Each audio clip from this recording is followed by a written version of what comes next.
In this lecture, we will study about a new chapter, body fluid and circulation. इस chapter में हम बात करेंगे ब्लड की, that is the vascular connective tissue which connects all the different organs of our body, as well as the structure of heart, as well as the working of heart, and so many diseases related to the fluid and circulation. So let me start first of all with blood. What is blood? Blood is a vascular connective tissue. It is a vascular connective tissue. This vascular connective tissue consists of two different types of the tissues. First, which we know as it the blood, and second one is the lymph, which we study about the lymph in later videos. So first of all, we are starting here with the blood. First is hematology. Hematology. Hematology means the study of blood. जब blood की complete study की जाती है उसे हम haematology का नाम देते हैं. If we take the colour of the blood then it is of red colour. If the pH is considered, then the pH is approximately 7.4, that is named as slightly alkaline, because the neutral pH is 7 and above the 7 there will be the alkaline pH. Process of blood formation. Process of blood formation is known as hematopoiesis. It is known as hemopoiesis. Hemopoiesis, and this hemopoiesis always takes place in bone marrow. Means blood की formation हमेशा bone marrow के अंदर होती है. अगर हम इसके wait की बात करें, बाय वेट, कि हमारी बॉडी का टोटल वेट में से कितना पार्ट ब्लड कवर करता है, that is approximately 7 to 8% of body weight. Means body के वेट का 7 से 8% जो कंटेंट है वो ब्लड होता है. ब्लड में जब हम कंपोजिशन की बात करते हैं, कंपोजिशन ऑफ द ब्लड, तो कंपोजिशन में बेसिकली यहाँ पर दो चीजें आती हैं. First thing is the liquid part. Liquid part, और इस लिक्विड पार्ट को यहाँ हम मैट्रिक्स के नाम से जानते हैं, and that matrix is plasma, which constitute 55% of the total blood. And second part is the solid part, which is named as blood corpuscles. Blood corpuscles, and these blood corpuscles constitute 45% of the total blood. And these blood corpuscles consist of three types of the cell: RBCs, WBCs, and platelets. These are the three different types of the solid part or the blood corpuscles in our body. Now the first component of the blood which we are taking here, it is the plasma. Plasma की composition की अगर बात करें, composition of plasma, then it consist of the water, that is 90% to 92%, and the solid part is approximately 8 to 10%. और जब हम solid part की बात करते हैं तो इसमें दो components को हम discuss करेंगे, organic compound as well as inorganic compound. Means इन सभी things के मिलने से, या inorganic, organic compound as well as water की मिलने से प्लाज्मा की कंपोजिशन होती है.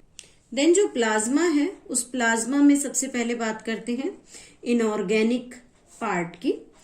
इनऑर्गेनिक पार्ट 0.9% होता है और इसमें अलग अलग इनऑर्गेनिक थिंग्स होती हैं। आयंस हैं, जैसे आयंस में sodium ion, potassium ion, calcium 2 positive ion, chloride ion, HCO3 negative bicarbonate ion, SO4 2 negative sulphate ion और द फॉस्फेट आयंस, ये सभी आयंस प्लाज्मा में प्रेजेंट होते हैं। सेकंड, सॉल्ट्स कौन कौन से होते हैं? सॉल्ट्स में जैसे NaCl sodium chloride, KCl potassium chloride, NaHCO3 sodium bicarbonate and KHCO3, these are the salt. और जो मैक्सिमम अमाउंट होता है वो हमेशा NaCl का प्लाज्मा के अंदर प्रेजेंट होता है। If we take the third inorganic component, that is the gases. Gases में ऑक्सीजन, कार्बन डाइऑक्साइड और नाइट्रोजन, ये सभी तीनों गैसेस जो हैं वो प्लाज्मा के इनऑर्गेनिक पार्ट के कंपोजिशन होते हैं। और जितनी भी ये गैसेस हैं ये हमेशा डिसॉल्व्ड फॉर्म के अंदर उसमें प्रेजेंट होंगी। नेक्स्ट बात करते हैं ऑर्गेनिक पार्ट की। मीन्स कौन कौन से ऑर्गेनिक सब्सटेंस प्लाज्मा में प्रेजेंट होते हैं। ऑर्गेनिक पार्ट की कंपोजिशन अप्रोक्सीमेटली 7 से 9% के बीच में होती है। इसका फर्स्ट कंपोनेंट आता है प्रोटीन्स। प्रोटीन्स में 3 डिफरेंट टाइप्स के प्रोटीन्स प्रेजेंट होते हैं। प्रोटीन्स में फर्स्ट आता है albumin protein.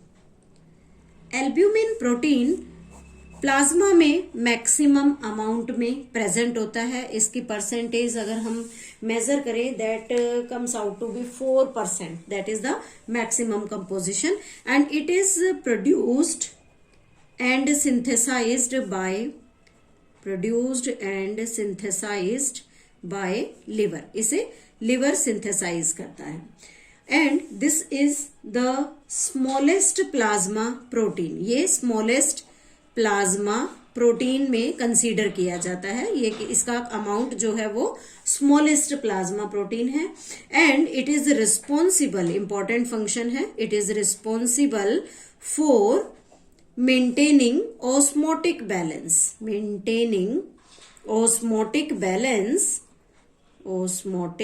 Balance in the blood में ऑस्मोटिक बैलेंस को मेंटेन करने में हेल्प करता है।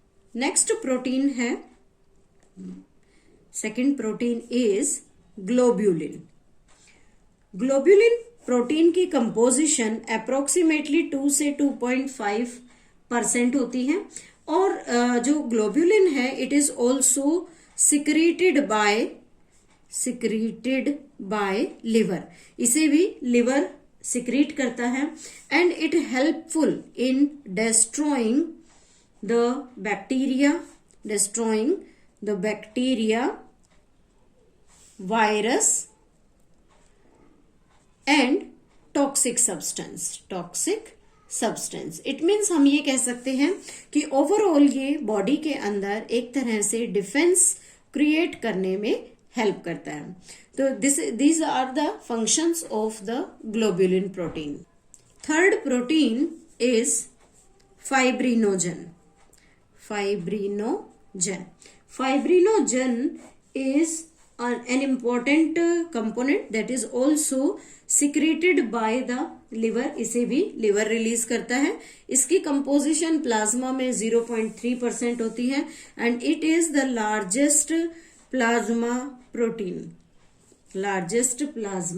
protein and main function of it is helps in blood clotting mechanism में हेल्प करता है। This is the important function of it. इसके अलावा अगर बात करें ऑर्गेनिक पार्ट में, जैसे हमने प्रोटीन के बारे में डिस्कशन किया, तो ऑर्गेनिक पार्ट में और अगर चीजों को डिस्कस करते हैं तो वहां पर डाइजेस्टेड न्यूट्रिएंट्स के बारे में भी लिख सकते हैं।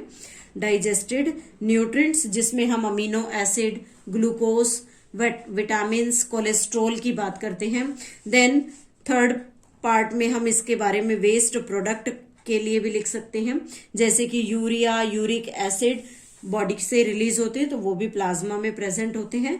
देन एंटीकोएगुलेंट्स होते हैं, जैसे कि हिपैरिन होता है एंटीकोएगुलेंट, जो कि ब्लड क्लोटिंग को वेसल्स में होने से रोकता है। और अलग अलग टाइप के एंजाइम्स भी प्रेजेंट हो सकते हैं जो डिफरेंट टाइप के बैक्टीरिया और वायरसेस को किल करने में हेल्प करते हैं। So this is all about the composition of the blood, the first part, that is the plasma.